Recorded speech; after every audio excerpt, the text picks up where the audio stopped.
Negara juga merupakan suatu wilayah yang memiliki suatu sistem atau aturan yang berlaku di setiap negara tersebut. Assalamualaikum warahmatullahi wabarakatuh.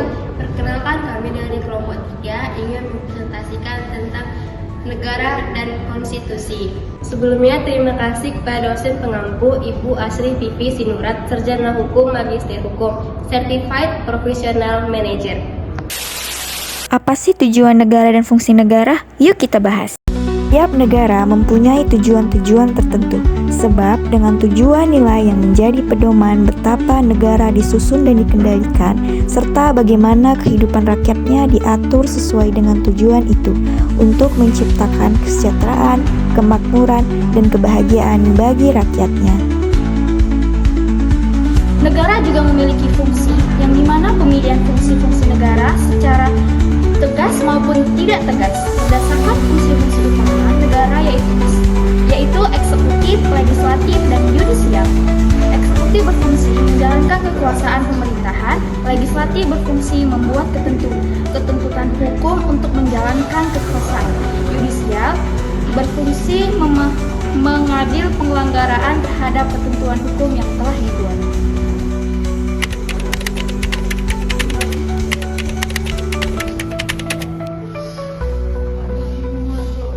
Dan syarat negara yang pertama yaitu memiliki wilayah.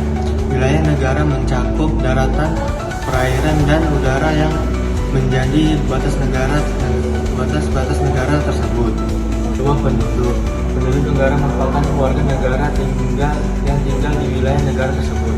Penduduk negara memiliki hak dan kewajiban yang diatur oleh hukum negara.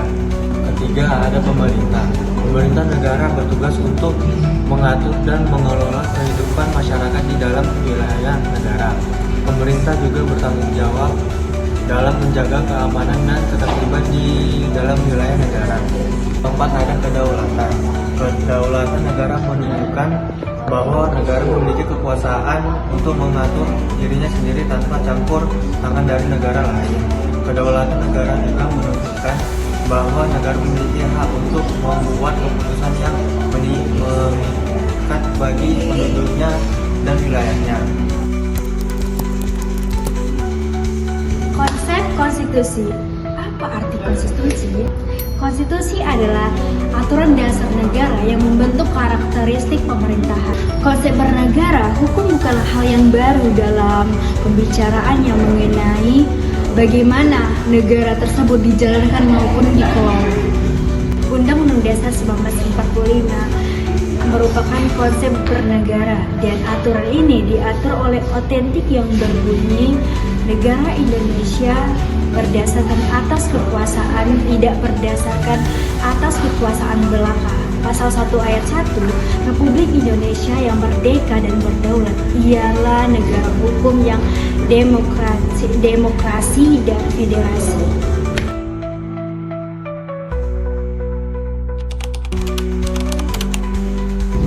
Negara dan konstitusi. Apa itu negara? Negara adalah sekumpulan orang yang tinggal di wilayah yang diorganisasikan oleh pemerintahan dan memiliki dasar hukum yang jelas.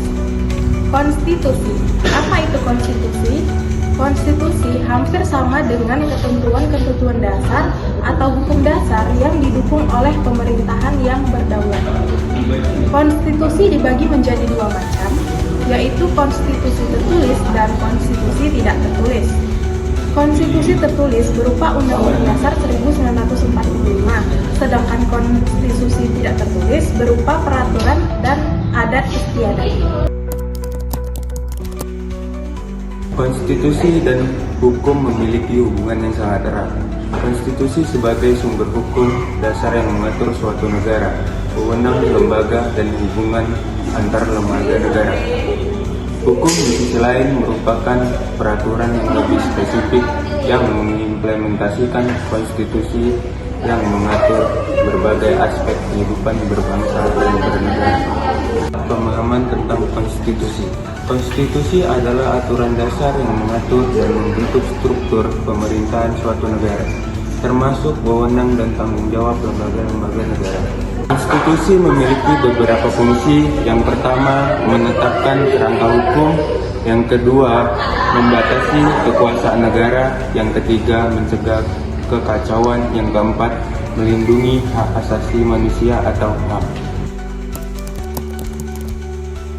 Poin-poin dari konstitusi. Yang pertama, dasar negara, menyatakan tentang filosofi dan ideologi. Bentuk dan sistem pemerintahan, yaitu apakah negara berbentuk republik, monarki, federasi, dan lainnya. Yang ketiga, pembagian kekuasaan atau separation of power, mengatur pembagian kekuasaan antara lembaga legislatif, eksekutif, dan yudikatif. Yang keempat, lembaga-lembaga negara, yaitu menyebut dan mengatur peran lembaga tertinggi negara seperti Presiden, DPR, MA, dan MK. Menjelaskan tugas, wewenang, dan cara pemilihan atau pemangkatan. Hak dan kewajiban warga negara, yaitu menjamin hak asasi manusia seperti hak hidup, hak beragama, hak berserikat. Yang keenam adalah hukum dan perundang-undangan. Menjadi dasar hukum tertinggi yang membentuk hierarki hukum di negara tersebut. Yang ketujuh, perubahan atau amandem konstitusi, mengatur bagaimana konstitusi dapat diubah melalui mekanisme resmi. Yang ke-8 adalah hubungan antara pusat dan daerah, yaitu menentukan batas-batas kewenangan pemerintah dan batas daerah.